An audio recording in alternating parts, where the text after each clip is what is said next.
And voters have made their choice, and now the candidates who won last night will begin the long road to November. And CBS 4's Jim DeFeedy is up bright and early this morning to talk about a few of these races here. Jim, thanks for waking up with us. We do appreciate it.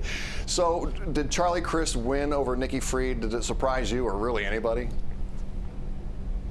Well, the fact that he won doesn't necessarily surprise me. The way that he won, how big a victory it was. Look, I talked to folks in the Crist campaign even early on Election Day, and they were feeling good. They thought their internal polling had them winning by 10 or 12 points. He won by 25. He won in 63 of the 60, or at least 63 or 64 of the 67 counties. This was a massive victory. Now, I think that a lot of what that is gives you a sense for the race ahead between him and DeSantis for November. I'm not sure that Charlie Crist necessarily, galvanizes a lot of love among Democrats. I think Democrats made the decision that Charlie Crist was the most electable candidate. That's why they voted for him. I think that was the factor, because Democrats are focused on trying to stop Ron DeSantis going forward. Now, that's a tall order. Ron DeSantis has upwards of $140 million in the bank. Charlie Crist ran a campaign for in the primary that only had about $6-7 million. Wow. Now, he'll raise at best about $25 million, but this is two candidates who are well known. Money may not be the deciding factor, although it's always an important factor, but you've got two clear, distinct choices here. And Jim, let's get into the congressional races. Any surprises there?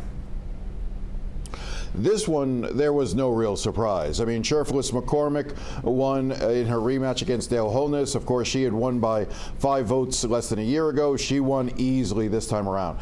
Jared Moskowitz put a beat down on Ben Sorensen, who had waged a nasty campaign against him, saying that basically that he was a DeSantis ally because he served in the DeSantis administration. Moskowitz put that to bed. He had strong support from Democratic establishment across the state, so he won easily. And Annette Taddeo wins her weight race against Ken Russell, again fairly easily, proving once again that while Ken Russell may be popular on TikTok, TikTok does not translate into votes. We now see that Taddeo will go up against Maria Vera Salazar in what many consider to be the only real race in Florida in which a Republican seat currently held by Maria Vera Salazar could flip blue. So you're going to see a lot of national attention on that race as well. That'll be interesting. Also, a lot of people found this interesting, Jim. Governor DeSantis, he got involved in a number of school board races, and it seems to have been pretty effective. Talk about that. Yeah, he, look, the school boards were one of the few groups across the state that had defied Governor DeSantis over the last couple of years during the pandemic, keeping schools closed in certain cases, continuing a mask mandate. The governor did not appreciate that. So he ended up, endorsing about 30 candidates across the state in 10 different school board elections. He was successful here in Miami-Dade County. Marta Perez, a Republican and longtime school board member, she developed the ire of the governor, and you had Marsha Colucci endorsed by the governor beat her pretty well by at least 5-6 points. He got involved in another open seat when Perla Tabarros-Hadman, decided not to run. A Ron DeSantis candidate won in that seat. So you're seeing his influence on school boards, which is very unusual for a governor, but this is Ron DeSantis firming his grip on the Republican Party throughout the state of Florida. I think a lot of us were surprised to see him get involved in such school board members in those races. Yeah. Jim DeFeedy, thanks very much for waking up with us. We do appreciate it. Always great to get your insight. Thank you.